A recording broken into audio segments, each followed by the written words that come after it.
Que a paz e a graça do nosso Senhor Jesus Cristo habite ricamente em nossos corações. Amém, igreja? Seja bem-vindo para mais um estudo. De que mesmo? Então, amados, nós estamos nesse mês de fevereiro falando de batalha espiritual. Vou estar viajando, né? A gente vai estar comemorando. A gente completou 45 anos de casados e eu e Cristina vamos tirar 10 dias de viagem. A gente vai estar viajando para as duas próximas semanas. A gente viaja na terça-feira da semana que vem e volta na outra sexta-feira. A gente vai à nossa terra natal, ver os familiares, dar uma volta lá. A gente vai voltar na cidade onde a gente casou há 45 anos atrás. Voltar na mesma casa, inclusive. A casa é a mesma ainda. A casa é a irmã da Cristina que mora lá, né? E a gente vai ver a familiagem toda, vai ver as pessoas todas por lá. Eu também vou ver ainda a minha tia-mãe, que é para quem me criou, para quem eu fui doado, né? Ela está viva ainda, com 96, né? Com 96. Eu peço a oração dos irmãos, porque a região para onde nós vamos, se você está acompanhando nas mídias, as tempestades, é naquela região que eu vou, né? Que é a minha região, né? É próximo àquela região de Juiz de Fora, Ubá, né? Eu estou no final do Espírito Santo, quase Rio de Janeiro e Minas, né? Eu estou naquele meiozinho ali. Eu vou para lá, né? Então eu peço orações, irmãos, que lá é região de muita serra, lembra que eu falei com vocês? A diferença do Nordeste é que aqui chove muito, só dá muita água. Lá chove muito, os morros descem tudinho, desce com tudo. Bom, Deus Anida, que já morou por lá também, sabe das situações. Então eu peço orações, irmãos. E depois também que eu vou passar 10 dias só com a pastora Cristina, já pensou? Full time, eu falei com ela hoje, tem que fazer um treinamento. Meu bem, vamos amanhã comprar não sei o que. Assim, vamos, eu tenho que aprender. Vão ser 10 dias. Pois é, né? Mas psicólogo é bom para os outros. Né? Então vamos, falamos da convocação já, de toda essa temática que a gente já falou da cosmovisão, já fomos em frente. Hoje vamos falar do treinamento da resistência, né? A gente já falou disso aqui, estourou. Falamos já também, né? Já falamos também, campo de batalha já falamos também, e tal, já falamos também. Também já falamos. Nos últimos dias também já falamos. Aqui, terminamos aqui. Tá certo? Começamos com a temática, continuamos hoje com a temática, hoje chegamos na questão de possessão e opressão. Eu cheguei a falar disso na quinta-feira passada, não? Não, ainda não, né? A minha resumista, a minha resumista Laura, né? Se eu fosse a Laura, eu não fazia inglês na faculdade, fazia jornalismo. A Laura a Laura é uma excelente repórter, viu? Inserir mais nos trabalhos da igreja. Ela faz um resumozinho ali, devia compartilhar nos outros grupos, viu? Ela faz um resumozinho ali, na medida. Eu até leio depois, eu falei assim, será que eu falei isso tudo mesmo? Foi bonito assim que eu falei, foi? Mas isso é o papel do repórter, viu? Interpretar, fazer ficar bonito aquilo que a gente não falou tão bonito assim. Então a gente começa falando aqui, pensando aqui, né, com Pronto, aqui é que nem exame de vista. A gente vai ajeitando até ficar no ponto. Então, amados, uma dimensão forte que nós continuamos na batalha espiritual, lembrando que, retomando algumas coisas que eu já falei, e uma das coisas principais, creia nisso de verdade, aquele que tem o Espírito Santo de Deus não tem possessão demoníaca, não precisa ter medo que ele não pode invadir a tua vida, ele não pode lhe dominar. Mas você não está isento da opressão. Compreende isso? O que é opressão? É quando Pedro vai dizer para nós que o diabo, Satanás, o dragão, né, o coisa ruim, gabiroto, vamos lá, o que mais aí? Me ajuda aí os nomes aí. Né? Cão, capeta, já foi.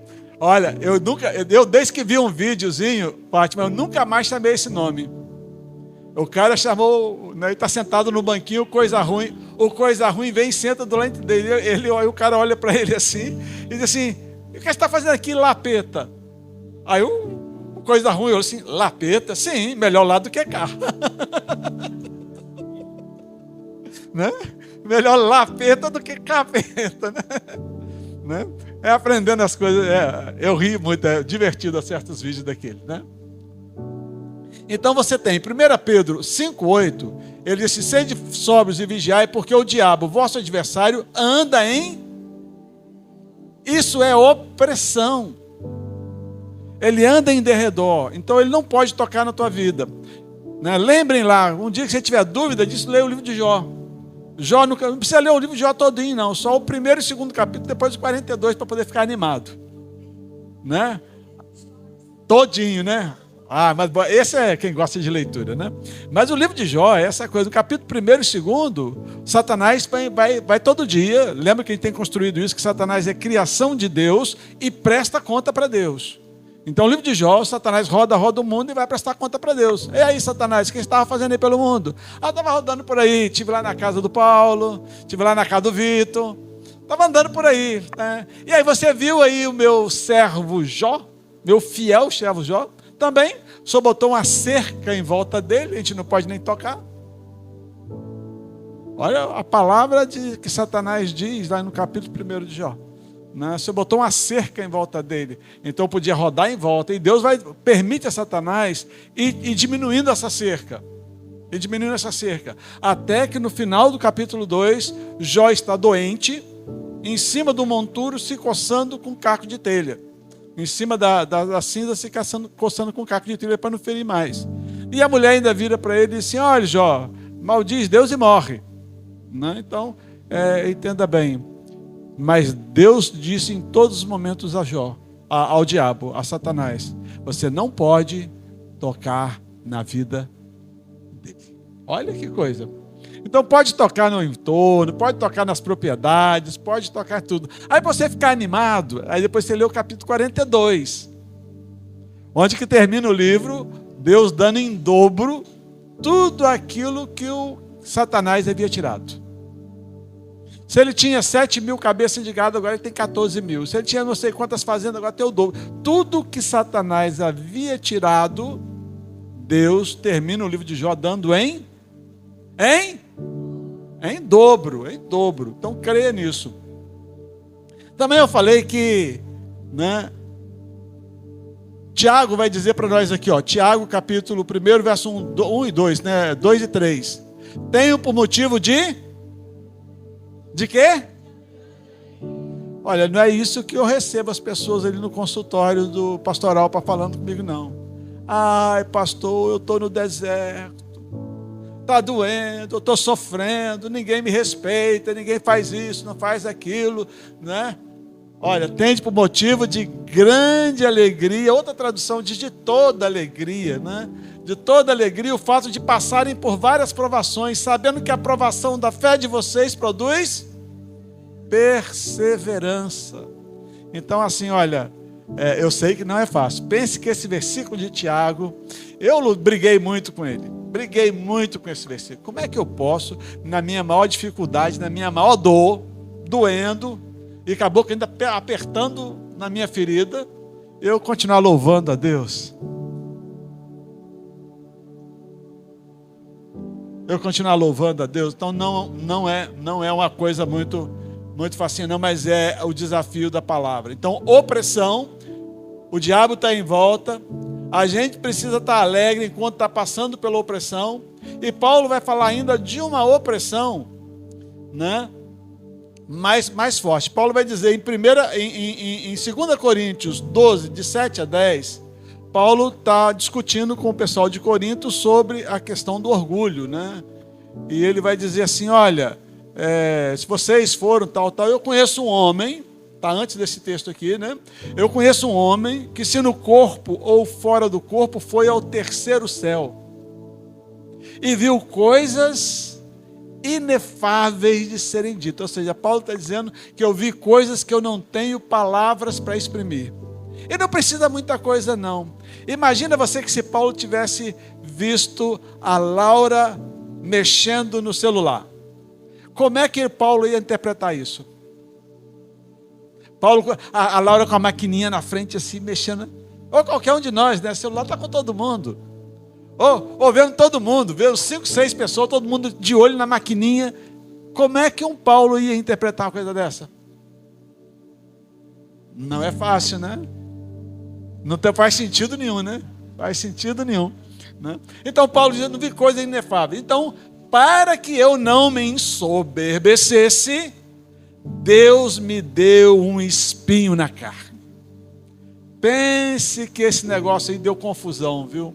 Esse espinho na carne de Paulo já deu confusão, o nego interpreta de 1000 maneiras, embora ele mesmo não diga momento nenhum o que é esse espinho na carne.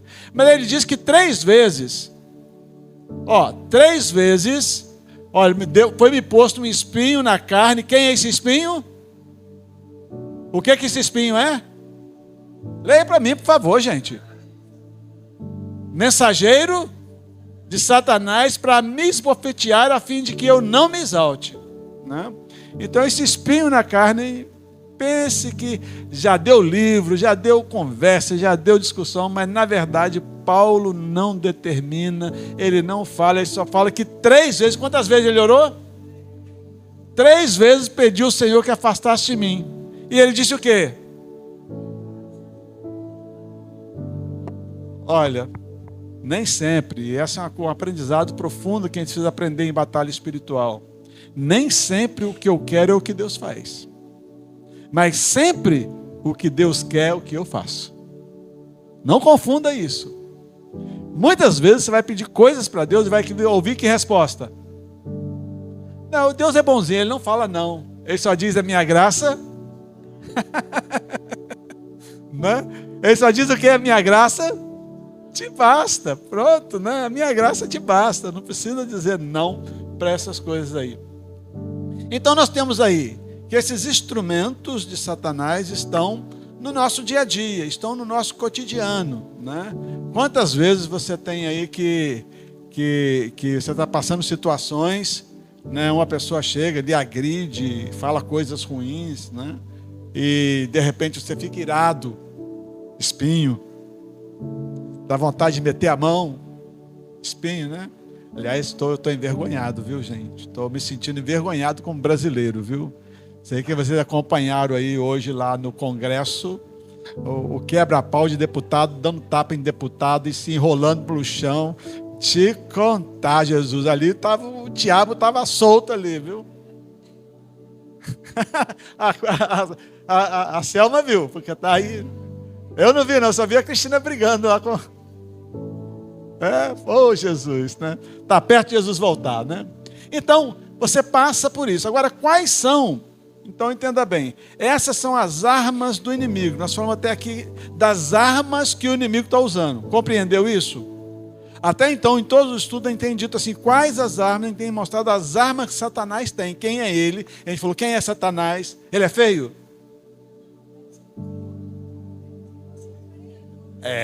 Meninas, se você ler lá no texto de Isaías, o mais belo, mais soberano, mais sábio, revestido de ouro, de pedras preciosas, todo chique, o negócio é bonito. Esse negócio do diabo, cara de boi, zebu com aquele chifre, um tridente na mão, aquilo é criação mitológica, viu? É o tridente, né? O espetozinho do tridente, churrasqueiro ele, que é um tridente. Olha, amado, com todo amor e carinho, Satanás se parece com aquilo que você mais admira. Se o cara acha uma mulher muito bonita, Satanás vai ser daquele jeito. Se a menina acha um cara muito bonito, Satanás vai ser daquele jeito. Se você acha que aquele carro é tão bonito que você daria tudo para ter ele, Satanás fica naquele carro. Ele se parece com aquilo que está o maior desejo do teu coração, né? E ele sabe disso. Então é aí que ele lhe pega, é aí que ele lhe derruba. Então agora, a minha pergunta agora, olha, vamos mudar o tom agora, hein? Até agora a gente falou das armas que ele tem. E ele tem muitas armas para te pegar, para tentar te pegar. E a gente viu que a guerra com ele, se você está acompanhando meu pensamento, ele é perdedor desde o início. Se você me acompanhou a minha fala, ele brigou no céu. Não foi isso? Aí o que foi? Ele bateu no Miguel, foi isso? Foi isso? Ele bateu no Miguel? Ele tomou taca, né? Como diz na boa linguagem, ele tomou foi taca, né? Apanhou, como diz um videozinho que eu vi um dia desse, surra para 10 ele levou sozinho. Né? Aí aí ele perde no céu. E aí ele vem para a terra, ele é lançado para a terra. Quando chega na terra, ele vai atrás da mulher que está dando à luz a um filho homem. E aí ele ganha lá, ele consegue pegar a mulher, é isso? Ele consegue pegar o menino? Perdeu de novo. Perdeu de novo. E aí ele vai atrás da mulher sozinha. Ele conseguiu pegar a mulher? Perdeu de novo. Aí ele vai atrás dos descendentes da mulher, que são aqueles que guardam os mandamentos e a palavra. Quem é que guarda os mandamentos e a palavra? Então quem é que está? Ele está atrás de quem? Eu vou tirar um pouquinho da gente, porque não é toda a gente. Ele está atrás dos fiéis. Atrás daqueles que guardam os mandamentos e a palavra. Então é aí que ele está atrás. Então ele está procurando. Você acha que ele está preocupado em ir lá no carnaval? Eu inclusive acho que ele tira férias no carnaval. Porque só vai para o carnaval quem já é dele. Quem já é dele, né? Agora a pergunta: quais são as armas que nós temos a nosso dispor? Eu quero terminar esse estudo hoje falando dessas armas que nós temos à nossa disposição. 2 Coríntios 10, 3-5. Embora andemos onde? Na carne. No corpo, né? Carne aqui significa corpo. Não lutamos segundo a carne, porque as armas da nossa luta não são carnais, mas poderosas em Deus para destruir fortalezas. Destruímos raciocínios falaciosos e toda arrogância que se levanta contra o conhecimento de Deus. E levamos cativo.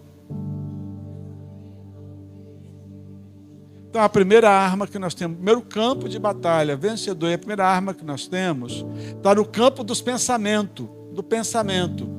E as nossas armas não são, mas poderosas em Deus. Em Deus. Então deixa eu começar a primeira coisa muito profunda nas armas e nessa luta.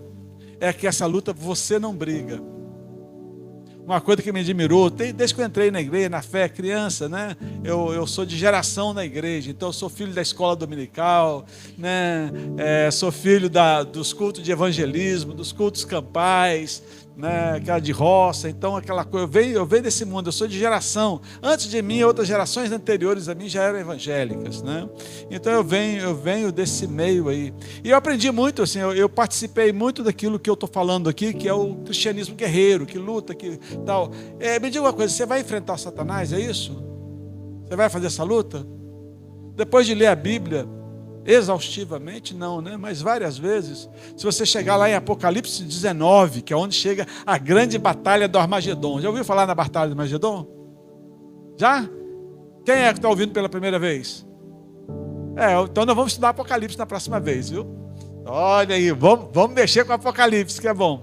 Mas lá em Apocalipse tem uma coisa chamada Batalha do Armagedon, que a maioria dos pentecostais, do pessoal da teologia mais pentecostal, diz que é a batalha final.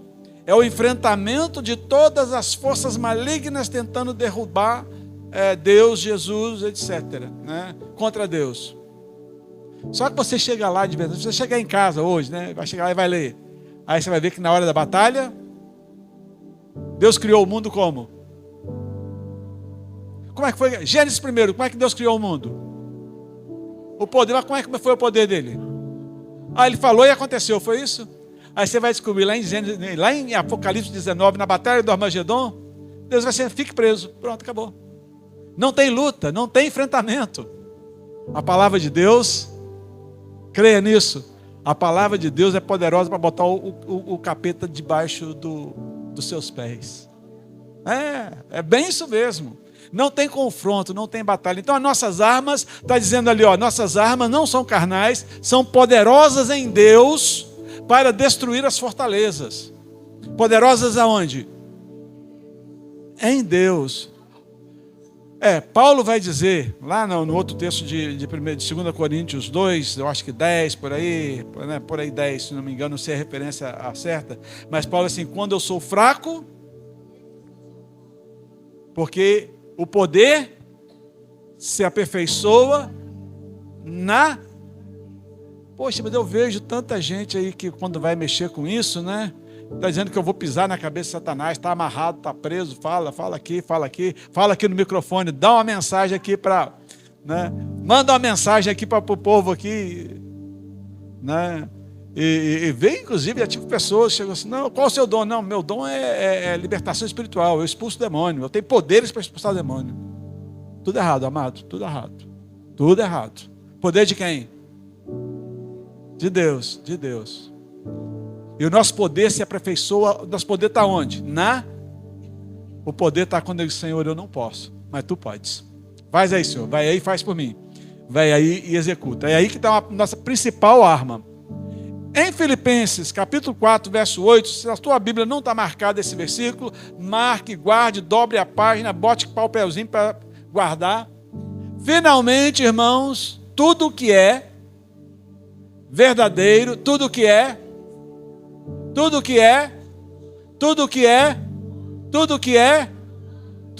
de boa, se alguma virtude, se algum louvor existe, seja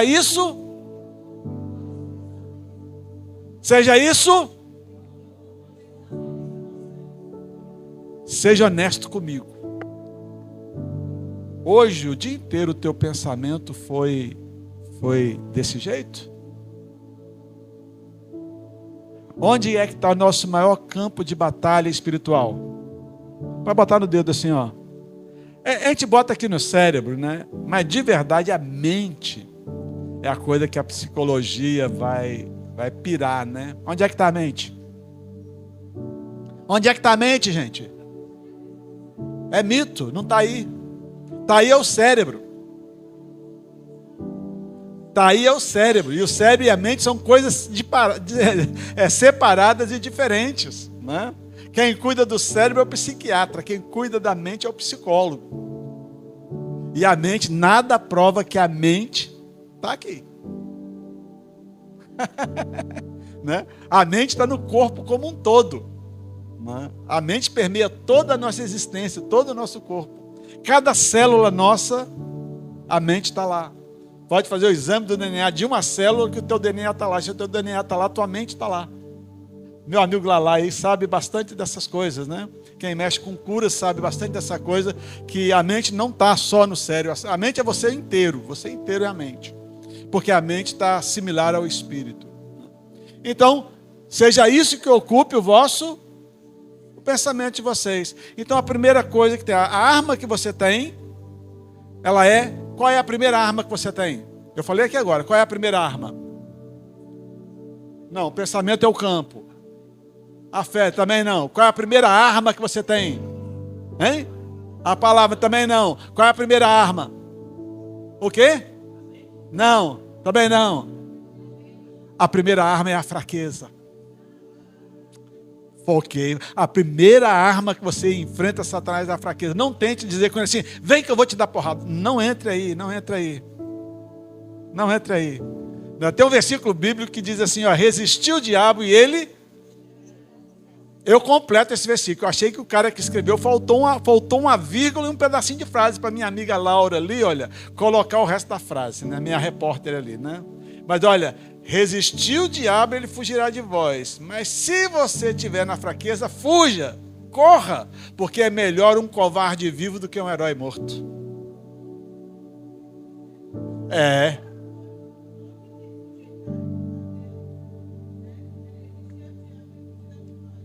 Pois é. Mas se não está no campo, minha filha, se não pode resistir... Se bebida é a tua fraqueza, nunca sente numa mesa de bar para evangelizar ninguém que ele vai te ganhar de você.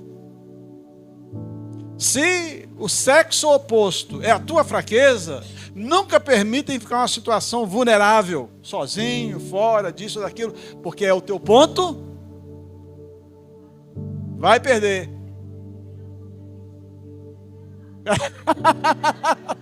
Dona Lu é ótima, né? É melhor correr vestido do que correr pelado, né? Não tá certinho, dona Lu, né? Então, assim, ó, qual é a primeira arma? É a fraqueza. Qual é o primeiro campo? A mente, a mente, a mente. Então, preenchei a vossa mente com todas essas coisas, boa, excelente. Pense no Senhor Jesus, enche o teu pensamento com o que é bom, e aí as coisas mudam, porque segredo da psicologia: pensamento gera sentimento, sentimento gera comportamento. Se eu penso coisa ruim, eu me sinto como? Tá. E se eu me sinto ruim, o que é que eu faço?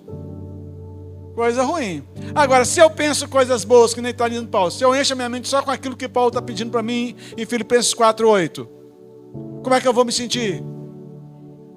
Ah, bom, e aí como é que eu vou me comportar? É causa e consequência. Tem muita gente tentando mudar o comportamento sem mudar a causa. Tem muita gente dizendo, eu nunca mais vou beber. Eu acho que todo bebum, quem é que mexe aí com bebum, né, sabe da história, eu nunca mais vou. Olha, eu graças a Deus, acho que Deus já me escolheu para ser pastor antes do nascimento, né? Porque eu ainda jovem, muito garotão, eu tentei tomar bebida, né? Como todos meus coleguinhas devem também beber alguma coisa, né? Muito bem. E aí eu passei mal. Muito mal. Primeira vez, né? Fui para casa arrastado, levado pelos meus primos, eles ainda rindo da minha cara, porque eu era o filho crente da titia, e fui bêbado para casa. Passei mal. Só não baixei o hospital, porque naquele tempo ninguém levava ninguém para o hospital, né? Tá certo?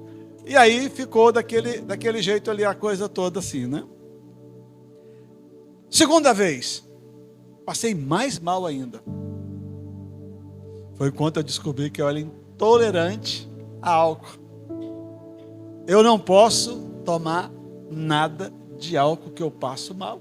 Simples assim, né? Então Deus já me fez nesse caminho aí de ser pastor, porque eu não podia beber nada. Então vamos lá. Então nós falamos que a primeira arma é a fraqueza. Agora vamos ver, se você pode abrir tua Bíblia aí, acompanhar na tua Bíblia. Esse é o texto que nós vamos trabalhar agora, ele ponto por ponto, né? É a armadura de Deus. Está em Efésios capítulo 6, a partir do verso 11. Efésios 6, a partir do verso 11. É um texto clássico, chama-se a armadura de Deus. Nesse texto aqui de Efésios, a maioria dos explicadores do texto, a maioria dos exegetas, contextualizam que possivelmente Paulo está preso, né? Paulo está debaixo da guarda pretoriana, da guarda de Roma, né? E quando Paulo está descrevendo, quando Paulo então resolveu falar para os irmãos como eram as armas que ele tinha na batalha, ele está descrevendo um soldado equipado, armado. Lembra que, olha, eu não sei se eu botei aqui nesses slides, mas não sei se eu botei o soldado aqui, deixa eu ver se eu botei. Não, botei não. Botei não.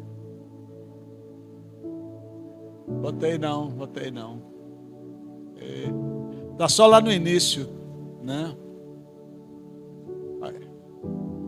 Ai, cadê a minha? E voltei muito.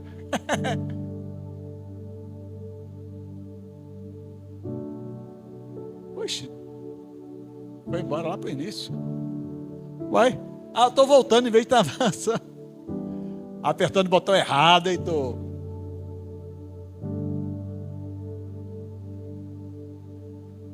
Tem ali, olha. Possivelmente, disse que eu tinha posto, tá vendo? Possivelmente, Paulo está olhando para isso. Isso aqui é um soldado romano, tá certo? Totalmente equipado para a fé, né? Nós voltamos aí já, tá bom? Fique na paz aí que nós voltamos aí já. Opa, de novo eu fui para frente, em vez de para trás, Heitor. Ih, virei bagunça agora.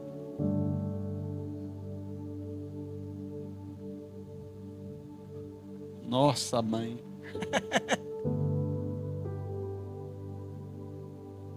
Isso, então. Pronto. Passou. Chegamos de novo agora. Pronto. Então, Efésios 6, de 11 a 13. Tá certo? Vamos ver aqui que a descrição é uma armadura completa. Completa. E outra coisa, vem comigo, porque muita gente, eu conheço muita gente falando, e quando as pessoas estão falando, estão tomando partes e não o todo. Não é? Você já viu alguém ir para a guerra só com a metralhadora na mão? Até hoje, quem é que me ajuda aí? Mesmo policial na rua, hoje em dia, um comando desses especiais aí, né? um raio, etc. Ele só está com a arma na mão, é isso? Ele tem todo um aparato, colete à prova de bala, capacete. Entenda bem, eu conheço muito, e quando nós vamos trazer isso agora para o campo da batalha espiritual, tem muita gente que acha que, por exemplo, já que a palavra é uma das armas, mas se eu tiver a palavra eu estou protegido. Né? E uma pessoa que eu amei demais, fui apaixonado por essa pessoa, e não é a Cristina, viu? É o meu pai. Né? Meu pai era aquele cara que levantava de manhã, bem cedinho. Primeira coisa que a gente era caminhoneiro, né? Então a hora do caminhoneiro trabalhar é 4 horas da manhã. Primeira coisa que ele fazia era ler a Bíblia. E quando a gente dividiu o gabine, que estavam nós dois juntos no mesmo carreta, no mesmo caminhão, né?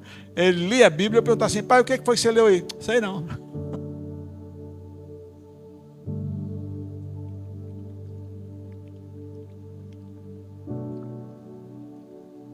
Sei não, vocês aí que são estudados que explique. Então assim, essa armadura que eu estou descrevendo agora, ela tem efeito na sua completude. Na sua completude. Então vamos lá, coisa por coisa. Primeira coisa, qual é o campo de batalha? Vistam-se com todas as armaduras para que ficar firmes contra. Como é que você fica firme com as ciladas de Satanás? Vestindo, mas olha, foque nisso, é a armadura toda, inteira, armadura inteira, né? Porque a nossa luta não é contra sangue, contra carne, mas contra principados e potestades, contra dominadores desse mundo tenebroso, contra as forças espirituais do mal. Quem é o nosso inimigo? Fala para o teu vizinho do lado, quem é o inimigo?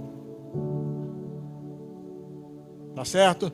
Porque muitas vezes você vai achar que uma pessoa está te agredindo, mas é Satanás usando aquele contexto, usando aquela pessoa. Forças espirituais estão por trás dos poderes tenebrosos, poderosos. Não é isso que ele diz aqui? Olha, dominadores deste mundo tenebroso.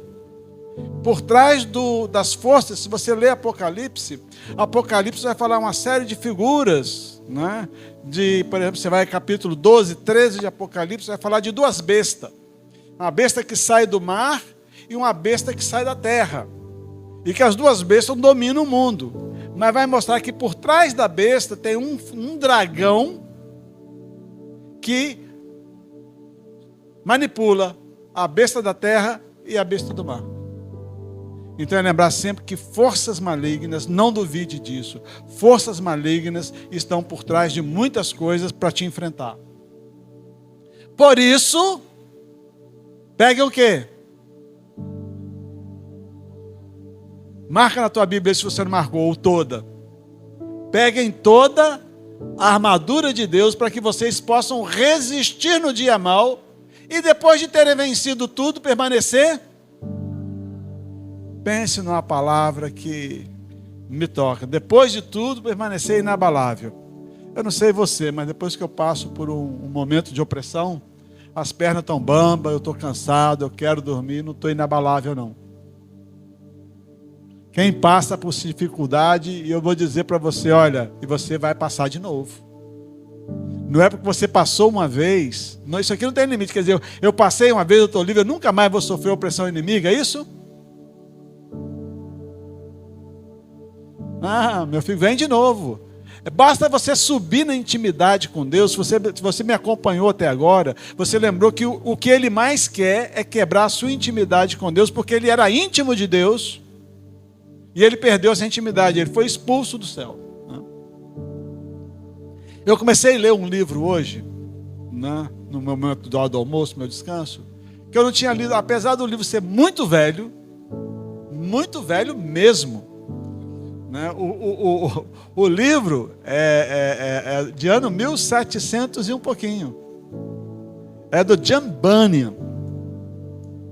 Todo mundo conhece dele, o Peregrino, não é isso? O Peregrino? Já leu o Peregrino. Mas ele tem um outro livro que chama-se A Guerra Santa. Olha, é do mesmo modelo do Peregrino, é uma metáfora que ele está contando, o nome da cidade. Eu não li o livro, eu li uns 2, 3 capítulos do livro original do almoço. Mas olha, ele descreve assim, me parece que ele me olhou, eu vi minha palestra, viu? Porque nessa maneira de metáfora, ele escreve tudinho que eu estou falando aqui. Se você quiser ler, é uma leitura boa, agradável, que nem é o Peregrino. O nome do livro é A Guerra Santa, do John Bunyan. O John Bunyan viveu no século 17, então é um livro muito velho, viu? Muito velho. Permanecer inabaláveis. Portanto, deixa eu mudar lá para a figura que eu prefiro. Portanto, primeira coisa, cinto dá. O diabo é o pai da. Não é da preguiça, não? Não confundam isso, ele é o pai da mentira.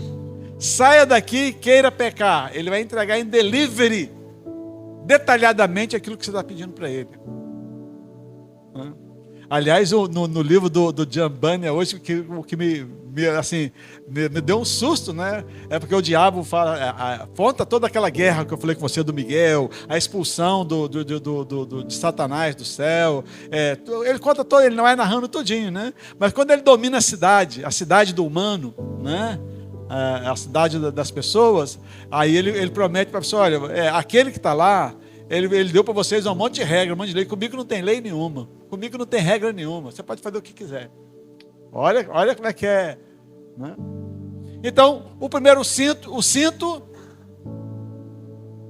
Hoje em dia a gente não tem muito problema. A roupa está mais justa. Eu, pelo menos, estou usando cinto aqui, olha. Né? Não sei quem vocês aí está usando cinto, né? Mas o cinto, lembra que, quando ele está falando de cinto aqui, olha lá, olha. O soldado usa o quê?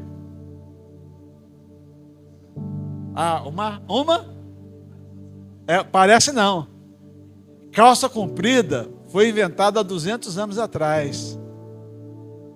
200, 300 anos atrás, mais ou menos. Antes disso, todo mundo usava saia. As mulheres agora vão entender isso melhor do que nós homens, né? Mulheres, me diga aí, uma saia comprida para você correr, como é que fica? Fica ruim, não fica? Mas a mulher não vai correr, o que ela faz? Ela pega a saia e puxa a saia. Tá certo? Porque se a saia ficar lá embaixo, não pode correr, não tem flexibilidade nem para chutar, nem para correr. Mas usa a saia curtinha, mas usa. Mas não é saia não, o nome é outra coisa, mas mas é uma espécie de saia. Aí com o cinto, o que o soldado fazia? Pega a roupa, puxa para cima e passa o cinto. Por isso fica curta, dá movimentação ao corpo. Amado irmão, quer ver o teu corpo ficar rígido? Quer ver as suas funções não funcionarem? Use da mentira. Conte uma mentira. E você vai descobrir que uma mentira vai puxar outra, vai puxar outra, vai puxar outra. De repente, virou um rolo tão grande, né? Aí não é só... um se torna vício, né? A minha amiga aqui também, que é da terapia ocupacional, né? Tem disfunção, viu? O esquizofrênico, uma pessoa esquizofrênica, ela não fala mentira. Aquilo que ela fala, para ela é verdade. Você pode estar achando que é a maior mentira do mundo, mas para ela é verdade. Então a comorbidade é diferente daquele que mente compulsivamente e mente em todas as situações. Então, se você quer ter a primeira arma nessa composição, é a balança o outro aí, sacode o outro aí e diz assim, verdade, diga a verdade, fala a verdade, fale a verdade. Não é fácil, mas fale a verdade, porque é a primeira coisa que vai te dar, mobilidade, é o cinto, ele vai te dar mobilidade, é o cinto da verdade. Segunda coisa, couraça. Isso tudo está nos versículos, viu, amados? Está tudo nos versículos ali que eu não estou indo com você, tá bom? Você pode ir vendo aí, eu vou ficar aqui na figura, tá certo? A couraça da justiça. A couraça defende o quê? Bate a mão no peito aí. A couraça faz é o que nós chamaríamos hoje no uniforme militar, é o colete à prova, de bala. E ele protege o quê? O coração, protege o coração. Então era aquilo que protegia a essência da vida. E o que é que protege a essência da vida? É a justiça. Você quer carregar um sentimento de culpa profundo? Use da injustiça, né? Puxa vida, mas eu fiz aquilo, né? Fui injusto, né? Pois não é, Erivalda? Então a couraça da justiça. A couraça da justiça. Está vendo aqui, olha? A couraça da justiça. E ela protege o corpo aqui dos ataques, tanto na frente pelas costas, ela protege o teu corpo, ela protege o teu ser. Então a justiça, né? E é a justiça de Deus que te protege de tudo isso. Quem é aqui que já foi na praia no dia de sol muito quente, que conseguiu chegar na praia lá para as 10 horas da manhã e estava descalço? E aí teve que andar na areia quente. É ruim? É ruim, não é? Principalmente para nós urbanos que nascemos calçados, só andamos calçados, nossos pés são fininhos que... né? Talvez um pé mais grosso não sentisse tanto, mas calçai os vossos pés com o evangelho da paz. E lembra-se, o que é que faz você ir longe? O que é que te protege? Os pés. Não sei quem é aqui, tem pouca gente aqui. Quem serviu aqui? Quem foi militar aqui? Quem serviu o tempo no exército? Lá serviu? Quem mais serviu aí? O Paulo também serviu.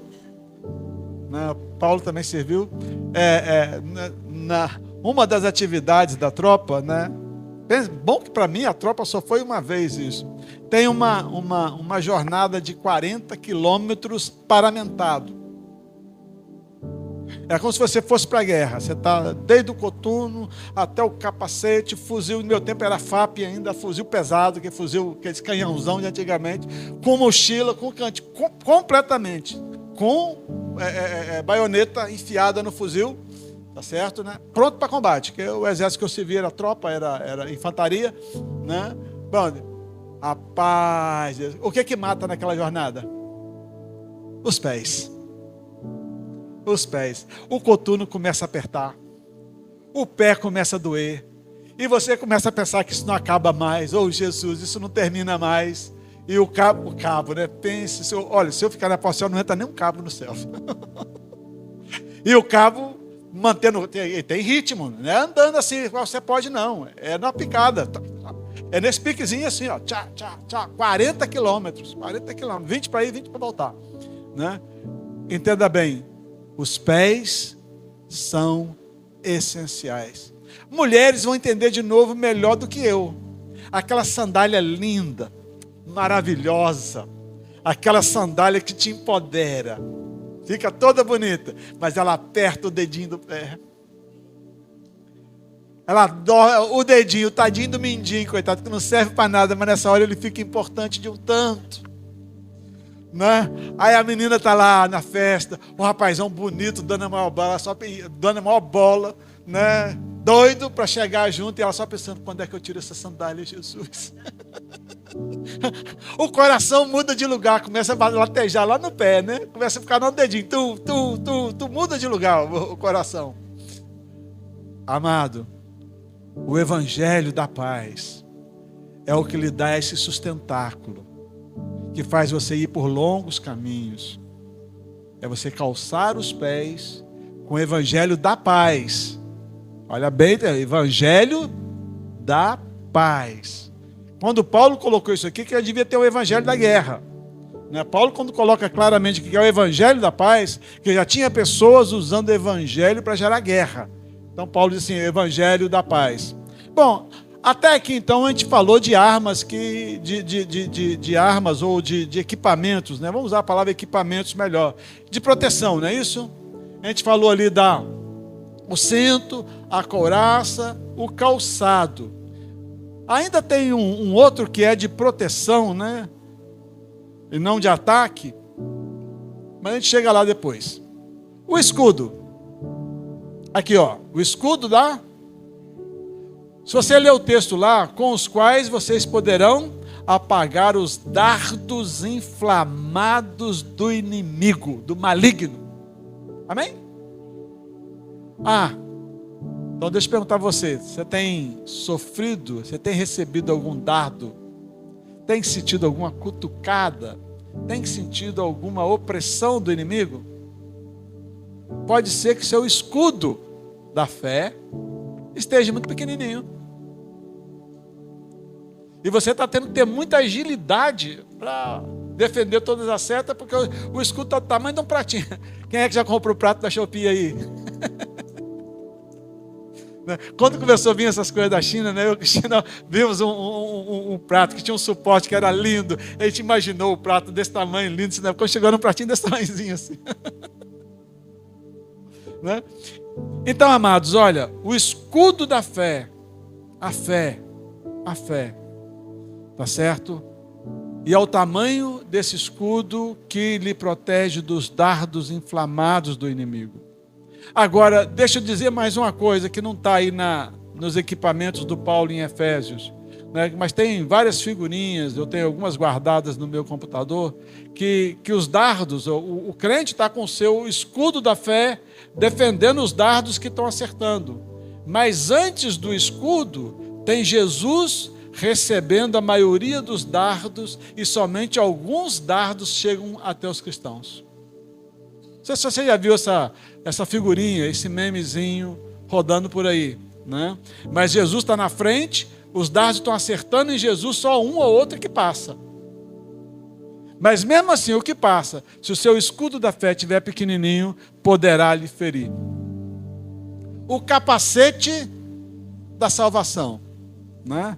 E hoje em dia essa discussão do capacete é coisa não, o motoqueiro, né? O motociclista, né? Motoqueiro, não sei como é que é. Motoqueiro, motociclista, né? Eu sou motociclista, sou motoqueiro não. Né? Não dou grau, não faço nada disso não. Eu já fui da velocidade. Já experimentei velocidade acima dos 210 km por hora numa moto.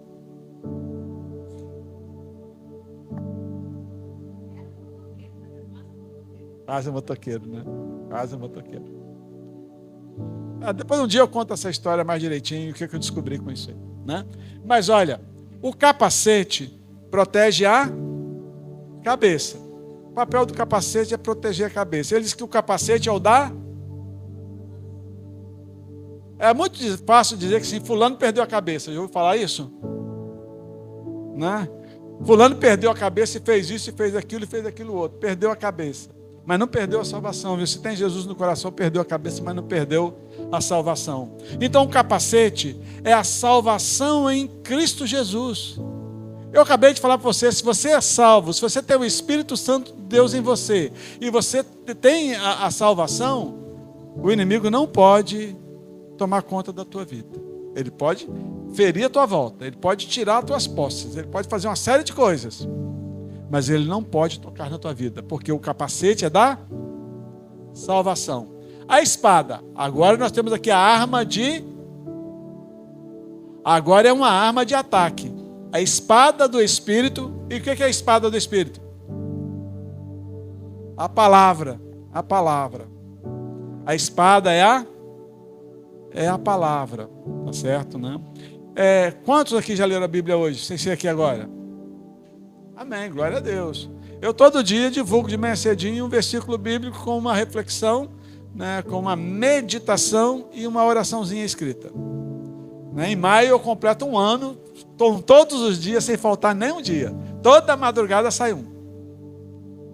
Não é? Oi? É. Eu perturbo a vida do galo. O galo que reclama lá perto de casa. O galo é que reclama, esse pastor aí não me dá sossego. Né? Mas olha, amados, se tem uma coisa que é profunda e que eu quero dizer a você, que não dá para assim, imagina, nós estamos vivendo um contexto de guerra. Alguns dizem que já começamos a Terceira Guerra Mundial. Lembre que na Segunda Guerra Mundial, quando Hitler, com a Alemanha, invadiu a Áustria, né? Todo mundo achou que era um problema lá da Alemanha com a Áustria. Assim como hoje, todo mundo acha que lá o problema hoje é da Rússia com a Ucrânia. Então, alguns acham assim, olha, o modelo é o mesmo. Então, o próprio presidente da Ucrânia diz que nós já estamos vivendo a Terceira Guerra Mundial. Mas dá para dizer assim, olha, agora você vai para a guerra. Mano, agora convocou todo mundo, está na idade, agora você vai para a guerra. Aí te coloca aí uma metralhadora daquela na mão para você ir para a guerra. Ou, vamos ser mais tecnológicos, né? Te bota um drone na mão, chega lá na hora assim, olha, você vai estar aí, Denis, você agora vai operar o drone. Se vira aí, dá certo? Dá certo? Não está preparado? Não está preparado. Você nunca mexeu num drone? Não vai saber se o bicho sobe, se desce, se vai para frente, para trás, onde é que aperta o botão para atirar, onde é que faz as coisas. Não? Amados, não dá para pedir para o diabo. Diabo, olha, espera aí, que eu vou ali procurar. Eu sei que tem um versículo que me garante isso, mas eu não sei onde é que está, não. Espera aí que eu vou procurar, dá certo? A palavra tem que estar na tua boca, próxima do teu coração. A palavra, que é a espada do Espírito, tem que estar afiada. Crente não tem que andar com 38 na cintura, não. Crente tem que andar com a espada no coração. E a espada, guardem isso para mim, que isso foi duro na minha vida. A espada corta quem? Quem é que a espada fere? Hein?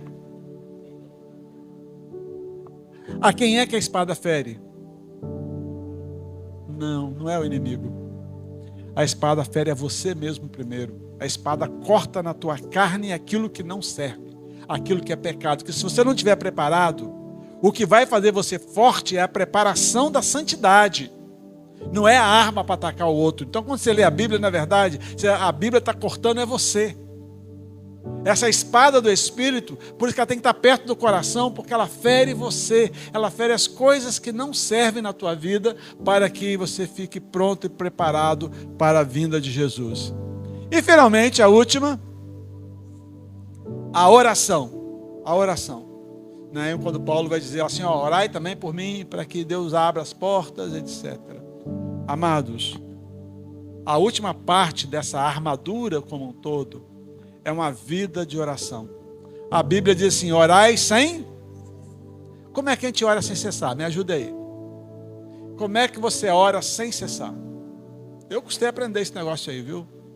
Mas vou ensinar bem facinho para você hoje. Eu apanhei muito para aprender, mas vou ensinar bem facinho para você. Como eu posso orar sem cessar?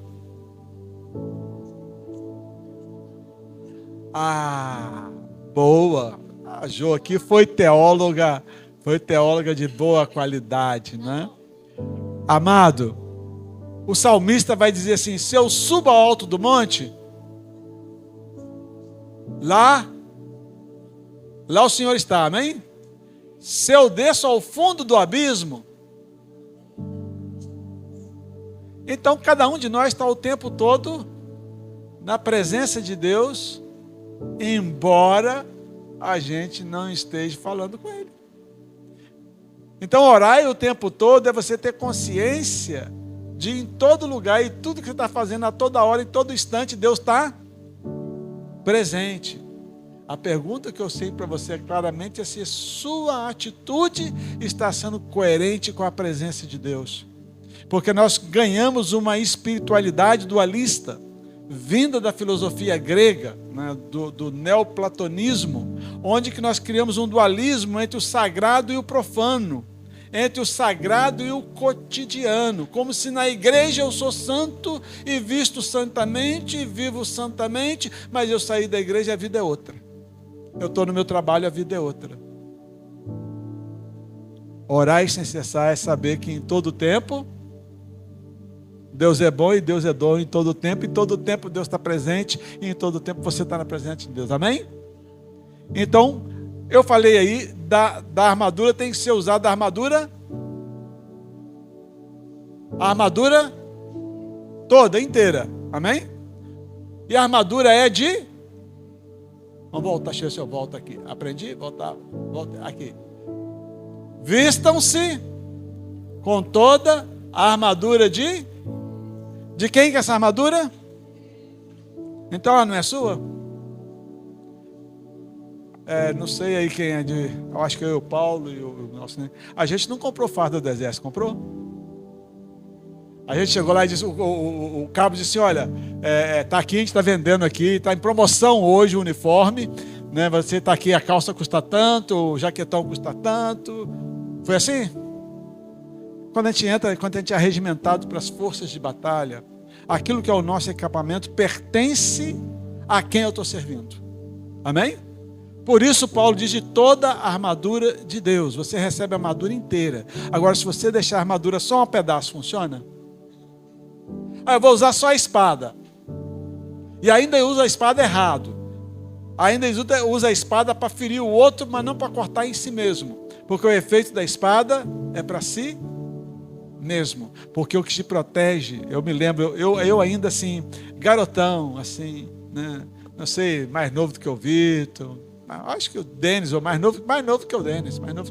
Tem ninguém aqui na idade que eu estava naquela época, não. Foi um dos primeiros filmes de exorcismo que eu assisti.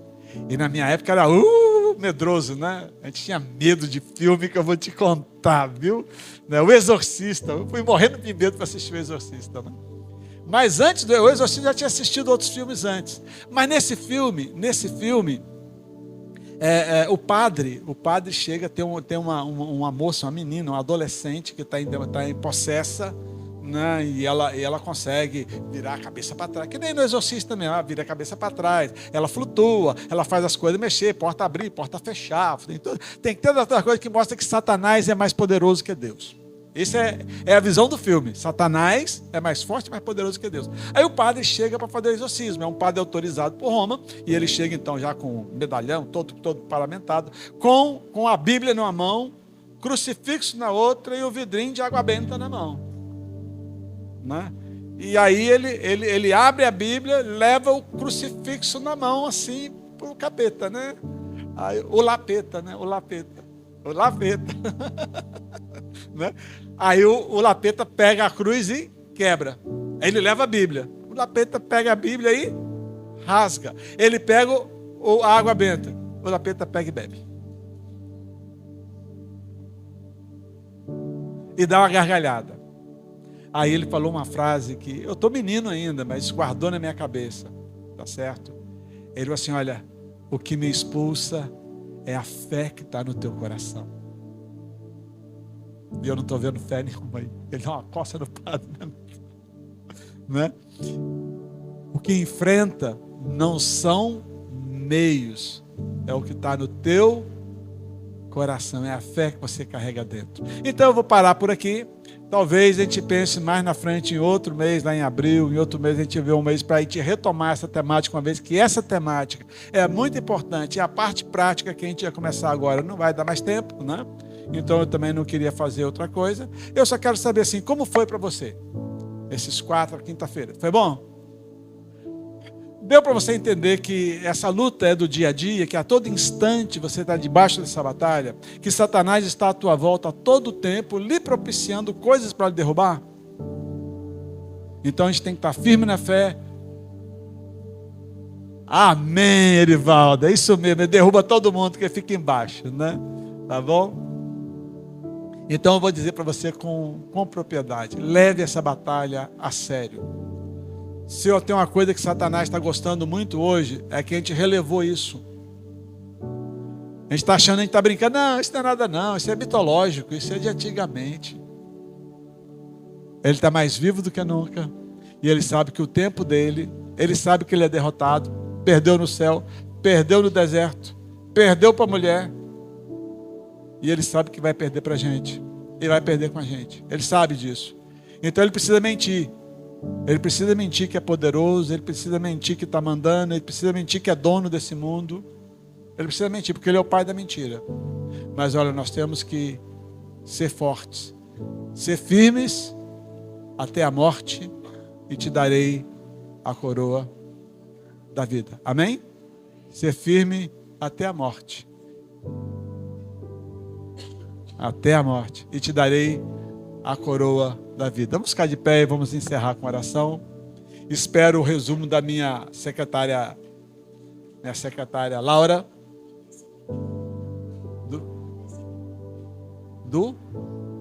Dessa aqui de hoje? Tá, mando sim. Eu tenho ele também com o link que eu fiz no segunda-feira. Ela é com vídeo e tudo no YouTube. Pai maravilhoso, obrigado, Senhor, que hoje nós podemos, ó Deus, entender com mais propriedade, com mais profundidade, ó Deus, uma batalha espiritual que enfrentamos, ó Deus. Entregamos as nossas vidas nas Tuas mãos e te pedimos, ó Deus, que a batalha é Tua. Fortaleça-nos, usa-nos, limpa-nos, ó Deus, porque a batalha é para dentro e não é para fora, Senhor.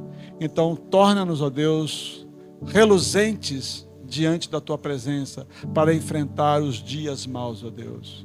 E a paz de Deus, que excede todo entendimento, possa guardar as nossas mentes, os nossos corações e as nossas mãos incontaminadas do mal até a volta do nosso Senhor Jesus. Em nome do Pai, do Filho e do Espírito Santo. Amém e amém.